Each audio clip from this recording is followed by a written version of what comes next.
What's the etiquette for the food? You can start digging in. Am I grazing? You can graze. I mean, the food's in front of you. I don't want it tantalizing you. It's really looking at me. It's like even though I have some business to attend to. I mean, you can. Oh no, please. No, but I want you to eat. I want you. You're a guest in my car. We'll have one bite.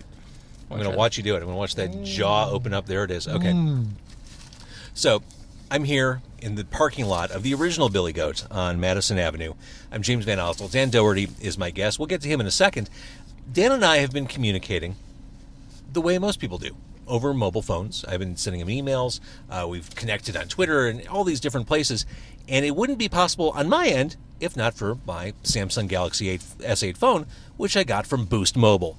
Speaking of Boost Mobile, I've got this amazing phone, and the camera is ridiculous. It looks so clear, and I have people who have expensive camera gear, and they look at the pictures I take, and they're awestruck because the pictures are awesome on my phone, but my phone is powered by Boost Mobile. I pay a small amount of money. I pay $80 a month for me and my son for unlimited talk, text, and data.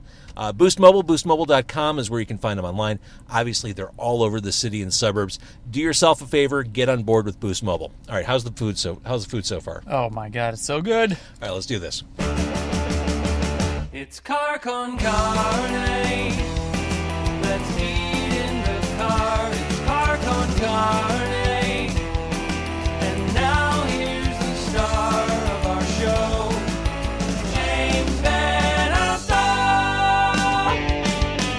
All right, so yeah, we're here. My Mazda 3 is in this parking lot. It is an authorized vehicle, so it will not be relocated at owner's expense. I'm always nervous about that. When I park in a restaurant lot as I'm getting set up, I'm always worried that my car is going to get towed. You're authorized right now, though. I am authorized. Yeah, everything we're saying right now is authorized. So Dan Dougherty is a cartoonist. He is an educator. He is a musician. He is so many things. And tonight he's also a cheeseburger eater. We're at Billy Goat, which is legendary. You've been here, right? I have. I have been here many times, and I will probably be here many times more.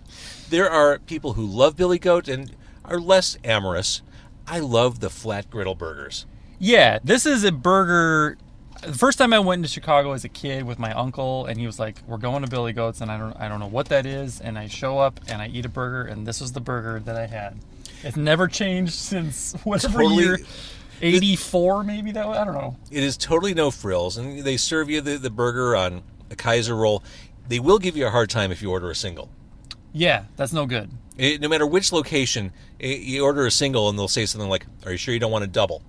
Right. Or do you mean double? They're like, "Come on, you said double, right? Or triple? You want triple? Come on, man." So they serve you the burgers, and then the condiment bar is right next to the cash register. So just the open troughs of relish and pickle slices and the squirt bottles of ketchup and mustard. The way God intended it. The way God intended it. I actually had to check to make sure there was nothing happening at the United Center tonight, because this would have been a disaster. Oh, God. Yeah. I was here, a couple days ago for the Chili Pepper show, and it was a nightmare. Because the Chili Peppers were there. Yeah. No, I mean, really, I'm not a Chili Peppers fan. Oh, you really don't like them? They were terrible, them. And they were great, actually. I loved them. They were. Do you like Deer Hoof? No. Dang. Okay, so I'm striking out here. We're not connecting at all. We'll connect on burgers. But seriously, you like Chili Peppers? They were good. They were good. Everything's fine in the world of the Chili Peppers. Their shirts were too expensive, but everything else is great. Oh my God, shirts are ridiculous. Like $40. For sure. I didn't get one. I'm like, I got a kid to feed. That kid can't eat a shirt. You can't justify it. You just can't justify it. This burger is still delicious. I got the double. Yeah, me too. This looks about right. The American cheese. Right on. So where to start with you, Dan Dougherty? Where? I don't even know anymore. Let's start with the least likely of the things I want to talk to you about. You're an educator. You teach the art of making comics. Yeah. How did you land into that? And besides being successful as an independent creator? Well, when I got asked to do it, I had already been, professional comic creator for I don't know, over 10 years, maybe 15 years, something like that. And it was actually the day after my daughter was born. A good friend of mine, Doug Claubo, who teaches there, called me up and was like, "Hey, do you want to come to the school and show your work to the students?" And I'm like, "Yeah, sure." He's like, "You want to bring maybe your resume too?" And I'm like, "Wait, what?" And like a week or two later, I was teaching a class. They had need of a person with my particular set of skills. Which is to say? I hunt down people who kidnap. No, kidding. I'm not Liam Neeson. I write and illustrate comics, so I kind of specialize in like graphic storytelling, and I am pretty proficient in all the things that they needed in that one area that they were trying to fill. So, great job. Met a lot of awesome budding artists that are now starting to like put themselves out there professionally. It's and what is the aspiration of these kids? Like, to be essentially what I'm doing. Like a lot of them want to do the whole circuit of doing conventions, like comic conventions. A lot of them want to know how to run a successful Kickstarter with with a book and maybe self-create and self-sustain their own book. And that's what I was getting at, because I feel like I used to teach at Columbia College. Oh yeah, okay. And I feel like if you're going to teach broadcasting in 2017, kind of the same thing. You don't necessarily want someone teaching there who only knows how it has been. Mm-hmm. You need someone who has that vision of, well, here's where this is evolving, and here's how you jump on board with this beyond the traditional means. Yep. It's absolutely right. It's the advantage that school has that I think a lot of schools either maybe don't have as much or don't even think about, is that every teacher is a practicing artist professionally. Like that we're not talking about our glory days, or we're not talking about like what used to be. We're growing with the students a lot of times. Like there's programs that come out during class that you're like, okay, well now I got to figure out what this is because it seems to be the way things are going, and so it makes for more of a collaborative environment, and it certainly makes life interesting all the time when you have a student come in like, oh hey, check this out, and you're like, oh, that just changed everything. Yeah, so it's awesome. I think it's inspiring for the teachers and students alike to be in that kind of the mix of making stuff and getting out there. But I think what they look to us for is how are we doing it, like how are we making a living off of it, and the realities of it, because I think that's one thing in a lot of art schools that you don't get. All right, take a bite because I'm going to ask a question. Okay. You can't eat this quickly. Because the Kaiser roll is so big, it's hard to just wolf this down. So that what we have going on here, we have a ballet, this really precise give and take of eating and talking. It's a dance. This is a challenge today. The only thing that would be more challenging would be like a peanut butter and jelly. You can be, yes. You can be Beauty, I'll be the Beast. Okay. We'll just go around. Where's Mrs. Potts? All right, so talking about comics, while we're on that topic, I came to know you from your strip, Beardo, which I just love, which is basically you on a page. Yes, sir. Or in a 3-panel format. Is Beardo heading toward the end? Yes, it is. First of all, stop. No! No! Yes. I love Beardo. Have you run out of life? Is there nothing left to share? No. There's plenty.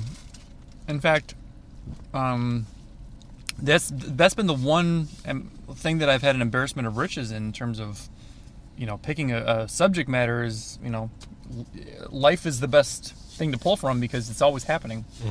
And I've been doing this strip for almost 11 years now. It's a decision that I'm making for the present, and it really it boils down to a couple things. If I'm going to do it in the future, I have to refigure out how to monetize it. That's one thing. The other thing, though, is... I kind of assumed that you had. I feel like I had, but times have changed so much in the 11 years that I've been doing it.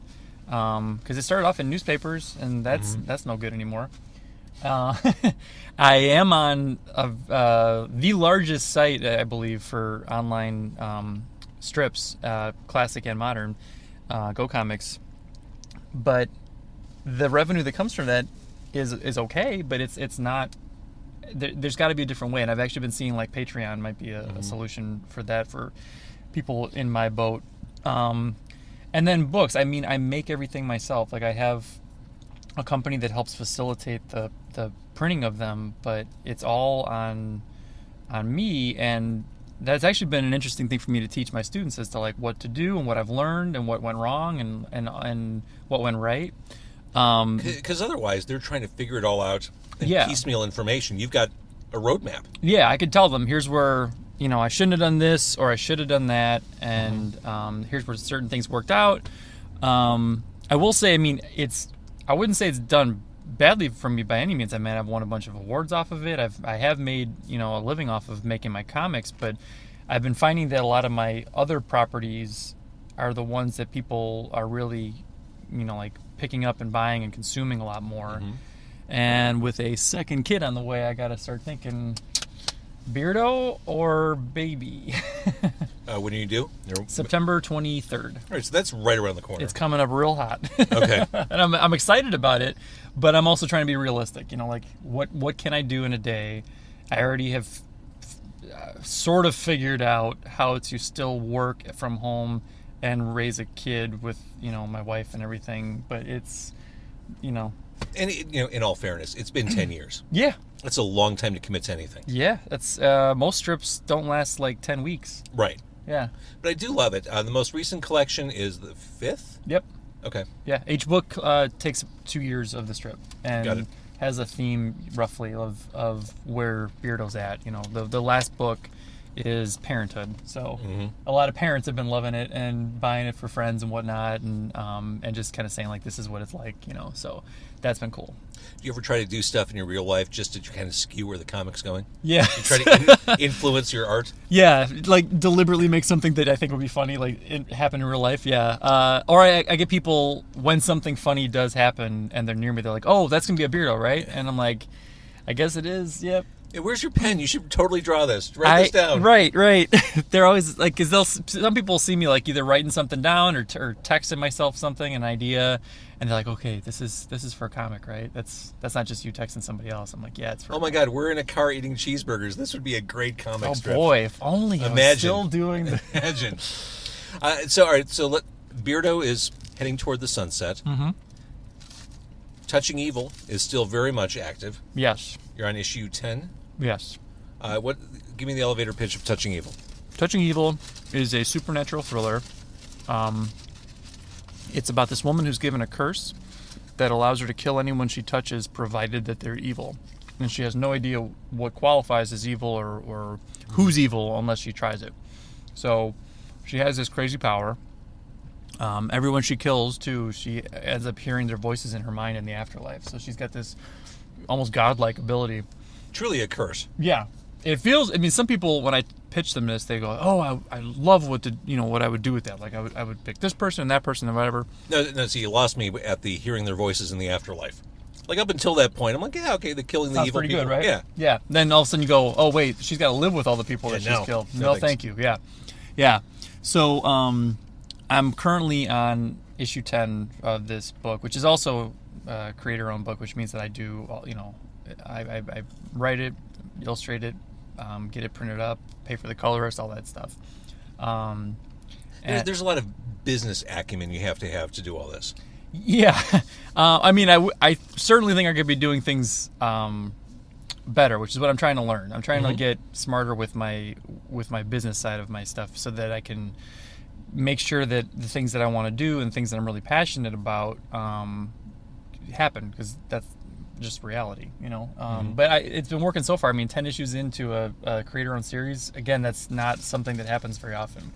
Now, as successful as you've been doing it all yourself, do you ever have moments where you thought, it'd be great if I had a different publisher, or a real publisher, not a real publisher, a publisher to just take this hassle off my chest? Sure. I've worked with publishers too. I've illustrated and or written probably like 30-something published books at this point. Like I tend to not talk about the things that aren't mine just because either I can't or somebody else is doing it better. So I've worked with a lot of publishers. Some I loved, some I didn't, and I keep trying to push the stuff that I own into things that or homes that that might be appropriate for it. But there's a lot of waiting involved with that stuff too, and I'm very impatient sometimes. I'm like, I understand. I want to get it out. I want people to read it and enjoy it. And I've figured out too that people can do this on their own. Like the Kickstarter model has worked for me on several different projects. And it's not. I've kickstarted you before. Yeah. Yeah, for Touching Evil. For Touching Evil, yeah. We talked about it on your on the show, yeah. So yeah, I mean, it works, and it's something that like gets people what they want, and then extra stuff that they would have never gotten anything else. So it's like that's working just fine. But yeah, there are days where I wish I had somebody else to just handle that stuff.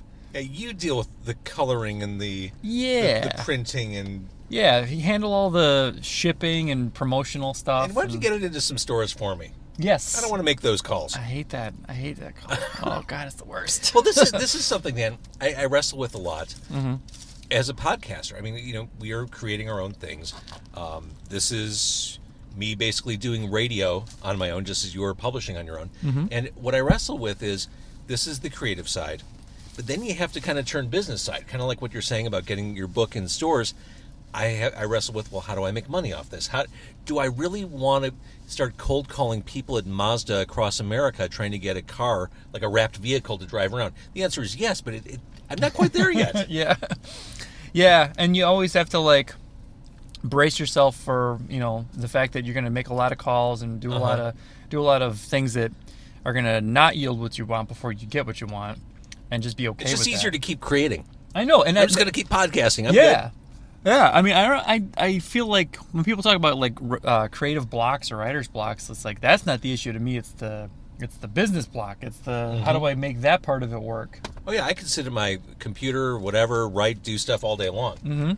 Yeah, it's not a problem. Yeah, but the second you take me off that and put me on something I'm less capable of, and I'm finding too as I'm getting like more into my career and a little bit older, and I want the things that I'm doing to get to that next level and be better, because I feel like they're good enough. I feel like what's his face from SNL? Stuart Smalley, yeah. Senator Franken. Senator Franken. I saw him this morning talking about healthcare or whatever.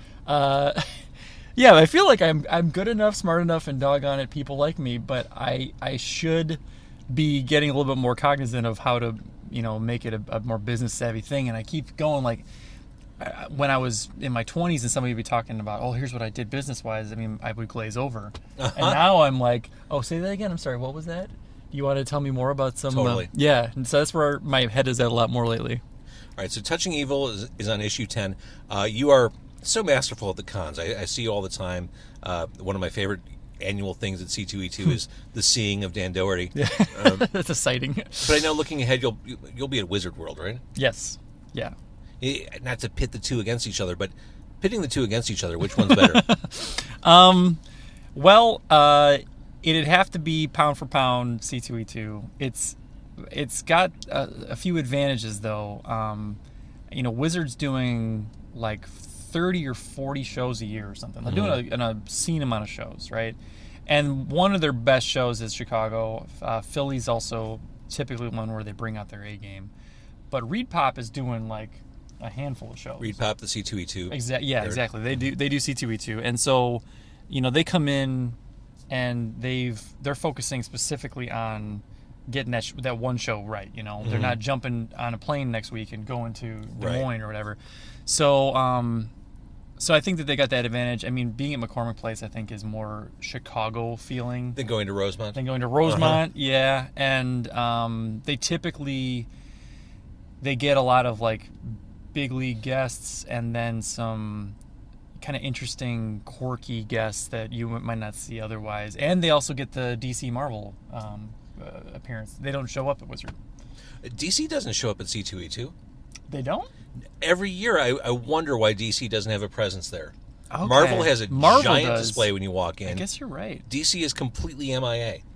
And I've never understood why. That is interesting. I didn't even think about that. So you're right. I've never seen... See, here's my thing. From my perspective, I'm over on the Artist Alley side. Right. So at best, I get to take a nice glance at the big show. Right. We're over on which, not to take away from the Artist Alley there, by the way, that is probably one of the best Artist Alleys I've ever been in, is the C2E2 one. I can go from seeing you, and it's just rows and rows, like 20 rows, probably more. I walk around the corner, there's Mike Mignola, creator of Hellboy, and there's Art and Franco, the Tiny Titans guys. Yep. And, there's Dan Jurgens, fantastic old school comics creator. It's really neat. And you have these celebrities in the world of comics with people who are just starting out. Yeah. And yeah. I love that kind of equality. It's amazing what they do there, and I know that it's a lot of tough decisions because so many people apply for Artist Alley, and a lot more don't get in than do. I'm sure. But they are trying in that show to represent not only the big names that have earned it and have been there around the block a million times, but also like the mid-level players and the up-and-comers, and especially the Chicago up-and-comers. I feel like that they really try. I agree. They try to make sure that Chicago gets a fair shake. And I know all the showrunners there at this point because I've done every one of them since they started, and I feel like the fact that I know these people and that they care speaks volumes to what they're up to, what they're trying to do. And to be fair, like I know a lot of people at Wizard too that are amazing, and they're all about making sure that like the indie people are represented and the up and comers are represented. But it's such a bigger machine that they're running in terms of like all these shows that I feel like it doesn't get the same kind of love. So, that being said, I've done Wizard for over 10 years. Well, I don't think I've missed one since 2006. Amazing. Yeah. All right, eat your burger. These fries need salt. I should have salted them before I left. I didn't know. You fool. This is America. I know. There's no salt. Our total was what? Our total was $17.76. Mm-hmm. We're recording this the week of the 4th of July as we celebrate American independence. I'm paying $17.76 for burgers. It's kind of like when I go to the gas station and pull the nozzle out once it hits 21.12. I always do that. Just to do it? Yeah, but it's rush. And I always get mad at myself if I get to like 21.24. Like, oh, you fool. It's just one of those things. My tank is never full because I'm always trying to hit peak rush. So you're stranded on the side of the road somewhere going, if only I had filled the rest of the tank. tank. I got it to 21.12. How cool is that? Uh-huh. How cool is that? What a landmark album that was. All right, we're going to do Facebook Live here in a minute. Before we get there, and we'll talk about some of this stuff in our Facebook Live stream, let's talk about your band, On the Off Chance. Yes. I have, as a visual aid, the album. Nothing is better on radio than a visual aid. Yeah. White Shoes, Black Water. Tell me, for those who haven't heard it On the Off Chance, tell me when the band started, why, who's in it. Yeah. Band started about 3 or 4 years ago, I think. We were sort of a hodgepodge of people that I think I was the centerpiece of each connection. There's Jay and Steve who are cousins, so they have their own bond there. But Jay and Steve have the recording studio that I recorded my previous band's album at, and I've been friends with Steve for forever, and Jay by default because Jay kind of was just kind of introduced into that circle via Steve. Anthony, my longtime bass brother, he plays that bass so good, and you can't find bass players. Is that true? It's hard to find a bass. Not only do I have a great bass player, but I just have a bass player. But he's my bro, and we've been in business playing music for I don't know forever. It feels like, but we all came together. We have a female singer, Becky Rako, who's now like a guest artist on the band. But the five of us were all on that album that you now have in your hot little hands. And we made that album last year, and then kickstarted a vinyl version of it, which I will have in 2 days. Amazing. Yes, I'm so excited about this. I already have the proof copy, and I played it. It's so cool. Oh God, when you have the thing spinning, and it's like that's me, and it sounds that's really neat. It really is like, and I've got my special. It looks different than the regular ones, the proof copies. So I've got my special version of it, but we get the actual versions for the backers and for the public in about 2 days. I feel a blues influence in what you do. Yeah. There's some definite blues progressions in that album, particularly in the songs that I write. I'm one of two primary songwriters. But you can definitely feel that in this album, especially. I think we wanted to amp that up a bit more. It just felt right for where we're at right now. So is that what you grew up on? I mean, just I'm more of like a. It was two things. It was classic rock, and it was like alternative because I was like 12 when Nevermind came out. Oh my God! Yeah, me too. Yeah. All right. So on the off chance, since we're recording this in early July, the next time we can see your band, as we're talking about the band. The next step would be to point people to where they can see it. Where are you playing next? Okay, so this airs after July 14th, I'm assuming? Yeah. Okay. Then you won't see us at the Cubby Bear, which we would be there. Well, let's pretend they did. Okay. So the Cubby How Bear was the show? The show was amazing. Oh my God, I can't imagine. It was weird how many times Dave Grohl came up on stage. And You wouldn't expect that, but there is that Cubby Bear thing. you know, yeah, show was great. I think. And then we have a show coming up that I'm really excited about. It's September 2nd, which is Labor Day weekend, right? It's always Labor Day is the September one. Yeah, Right, that's okay. the way that works. Yeah, I always confuse it with Memorial Day. September 2nd, we are opening for Bare Naked Ladies with middle act special guest Living Color. Get out. I will not get out. That's I'm in this Mazda for keep. a monster bill. Yeah, it's amazing that we got on this. I'm Bare so, Naked Ladies, Living Color, and On the Off Chance. I know. Finally together at last. That's ridiculous. I know. I'm as dumbfounded as you are, but I am excited about it.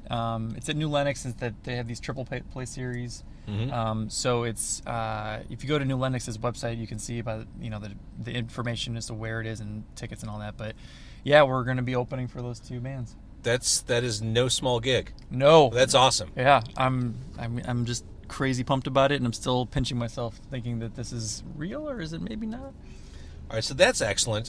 Let's pause. You're done with your burger? Done. Yeah, All right. I'm done. I think we should get rid of the trash. We're going to pause. And then the next thing you hear on this podcast will be us simultaneously streaming on Facebook Live. You're going to play? Yeah, Yeah, I don't want to put you on the spot. I mean, I'll play. Yeah, I think I'm going to have you do it in the front seat. Are you a righty? I am a righty. So Okay. that'll work here. Uh-huh. Will it work? We're going to figure this out, and also we're going to have you draw, because you have many skills, and maybe you'll teach me something too. We'll just tap into everything you do. Okay. At the right. same time, I can. At the same time. Okay. We're going to see how good you are. So should I go? No, hang on. We're not. We're not live yet. Hang on. I'm so excited. This is very exciting. All right. Hi, Facebook Live. I'm James Van Osel. In the backseat of my car is Dan Dougherty. Hey. Dan is a comics creator. Truth. Beardo's going away, though. You created Beardo. Beardo is on its last legs? I'm just killing him. No, yeah, he's on his last legs. Book 5 is the final book, and you can get it. So it's Beardo and the Deathly Hallows? Yeah, Beardo, the Witch in the Wardrobe. Perfect. Right. All right, so this is the Boost Mobile live stream. Dan Dougherty is here. I want to talk about your comics, but you are also part of a band, On the Off Chance. On the off chance. Which, hang on, I brought a visual aid, just like a real talk show. Here's the new album, White Shoes, Black Water. There it is. It's pretty sweet. It's a must-have. And you are going to play an On the Off Chance song in my backseat. Truth. What's the song? It's called Payday. It's called Payday. All right, I should mention, as you're watching this on Facebook Live, and thank you, this microphone is just obnoxious in my face. As you're listening to this or watching this, the actual podcast will roll out in about 2 weeks, so you can hear this mixed down and edited. We have a lot to get out of this, don't we? There's just plenty. We have to excise Volumes. a great deal. And I should mention, we're at Billy Goat. We're at the original Billy Goat on Madison Avenue over by the United Center. And Jared Leonard says hi. Hey, Do you like hot chicken? I sure do. Nashville hot? Jared Leonard's your guy. The Yeah. Budlong. I could eat there every day. Jared, I want to eat there every day. All right. Dan Dougherty is live in my back seat from On the Off Chance. I'm going to turn down my mic. Facebook Live, thank you for watching. Take it away, Dan.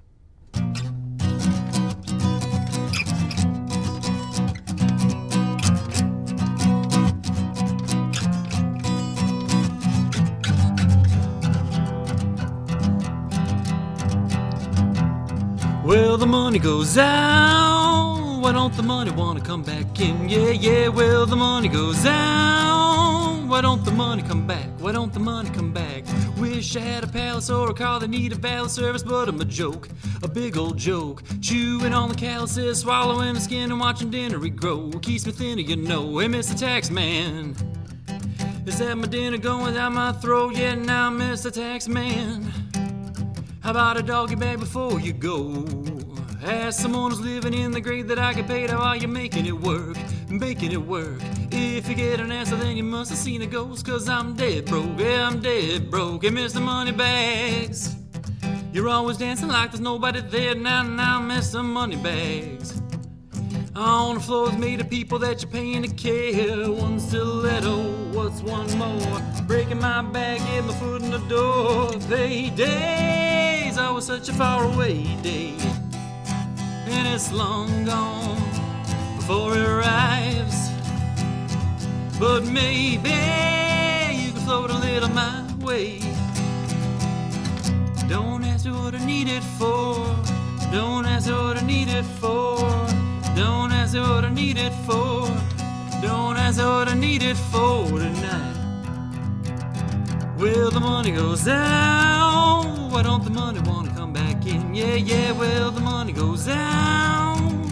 Why don't the money come back? Why don't the money come back? If you wanna be a millionaire, you gotta be a billionaire from the start. Right from the start. You can unsecure that you can see from outer space and tell Salvador's Park. I wonder where your heart is, Miss America. Why don't you take a couple liberties now, Miss America? I got a question, could you answer, please? Well, if I work harder and I work smarter, why am I still so underwater? Payday's always such a faraway day, and it's long gone before it arrives. But maybe you can float a little my way. Don't ask me what I need it for. Don't ask me what I need it for. Don't ask me what I need it for. Don't ask me what I need it for tonight.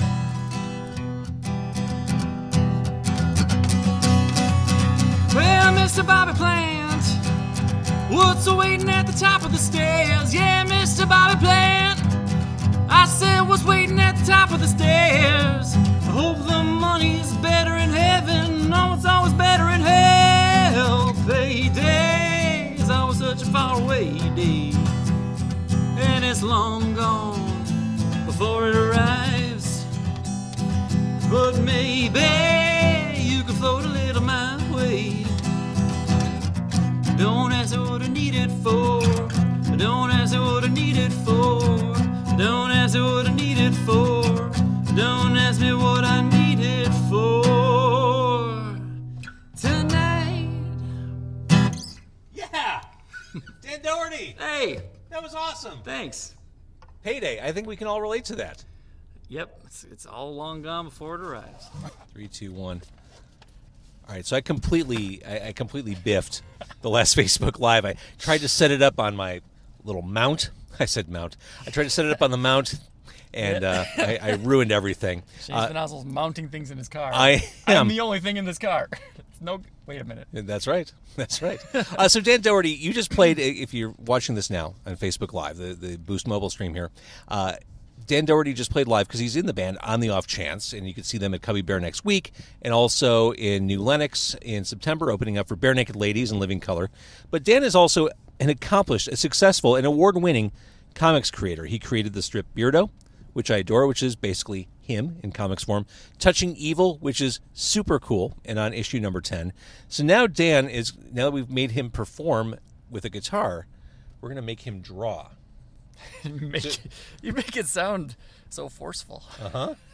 So, all right, what are you drawing? I am going to draw James Van Osdel in his... No, really? You're I'm going to gonna draw me? I'm going to try.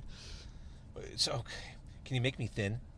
I'm going to make it beautiful. Oh, see, already you've gone with the big nose, haven't you? How dare you? You've got an elegant, hawk-like... That's me. I've got a hawk-like nose. I'm hating this idea already. Regal. I think you should have a van for this show. Then it would be the James Van Osdel. Right, that makes sense. That makes sense. I've got the headphones. See, my back camera's busted. I'm going to try to flip this around real quick. Hang on. So this is what Dan's drawing here. I'm drawing He's using me as a reference. the greatest reference. I look so happy. You are, because you're in your car. Well, you will be in a second. Now, are you going to be here in the car with me? I can be. Yeah. Oh no, I want to be in the car with Beardo. Okay, I'm coming out. We're doing this Ace Ventura style, where our heads are poking out the side of the car. Oh, that's fantastic. This is Dan Dougherty, Hey, comics creator, musician, entrepreneur, educator, keep going. What else do I do? Handsome SOB. Oh, hold on. One of the questions we got before I biffed the last Facebook Live, now that Beardo's going away, do you get to shave? Oh, that is a good question. I don't know if I want to see what's under here. I don't. You keep your beard immaculately I trimmed. try to keep it correct, you know. It's been a long time. The last time I shaved my beard, I was doing a costume contest where I was Turd Ferguson from SNL. Do you guys remember that?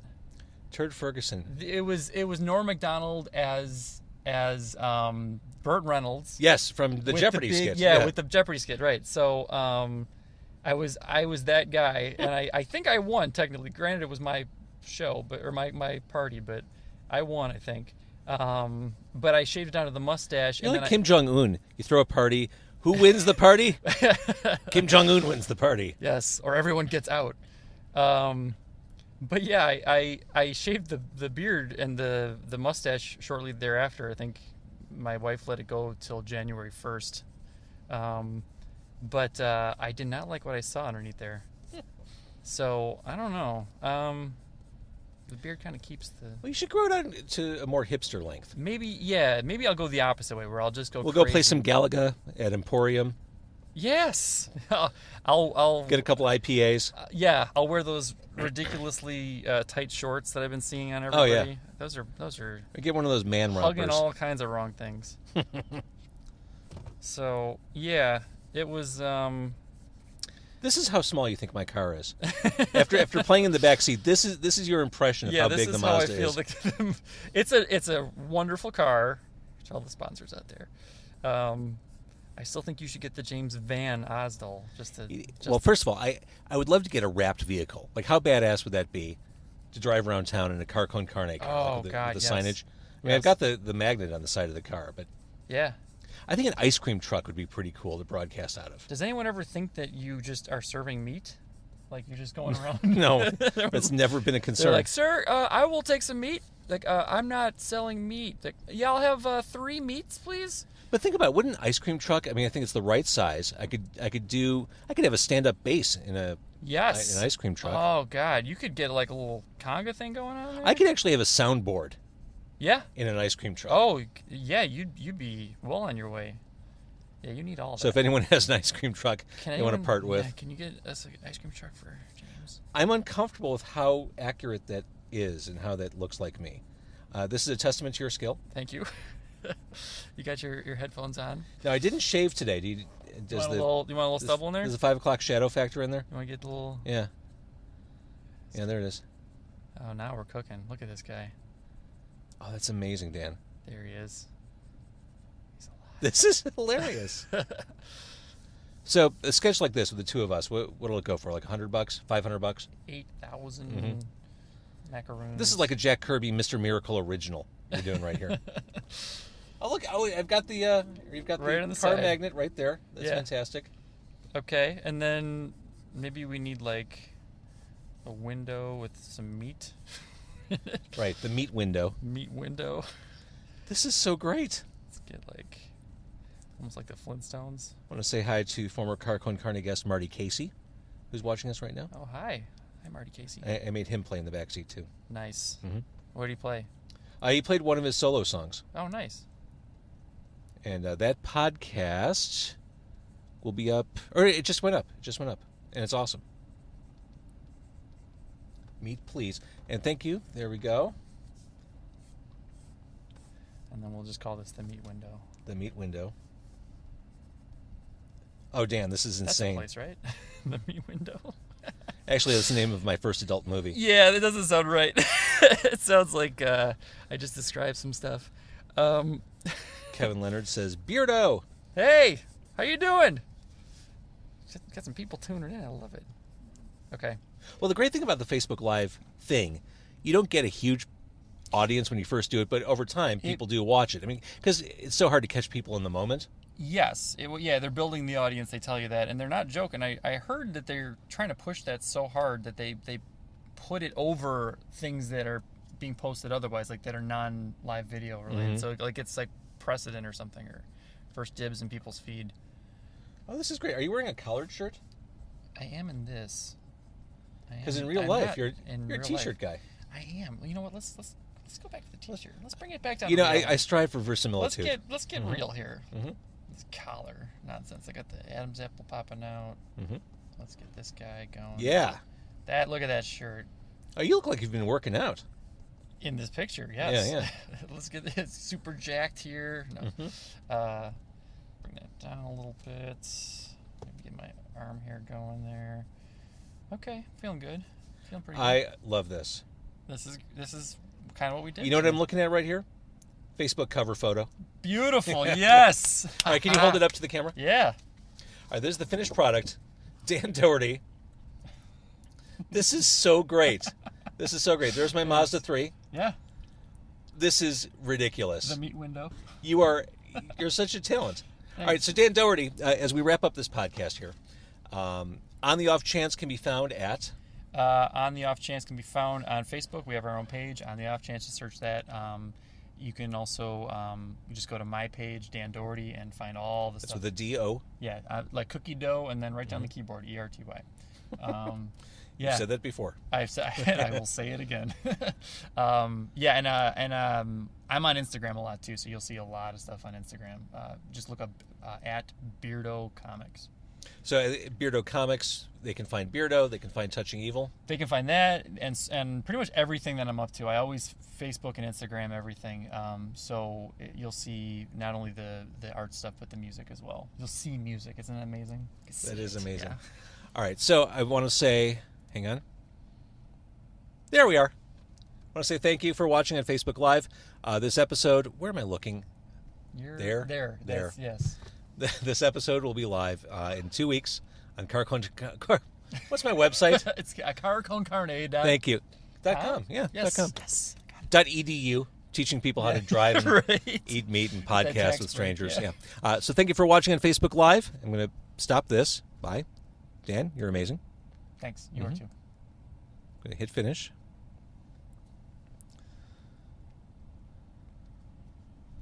Post this. Hang on. Okay, and that's it for the podcast. Thank you, Dan, for joining me. You're a repeat guest here on Car Con Carne. Yes. This is my second time, right? Yeah. Yeah. You are a delight. 2 shows coming up. Comics everywhere. You've got a baby on the way. Holy crap, you're busy. Thanks for carving out a night for me. Hey, anytime. For you, I'll make the time.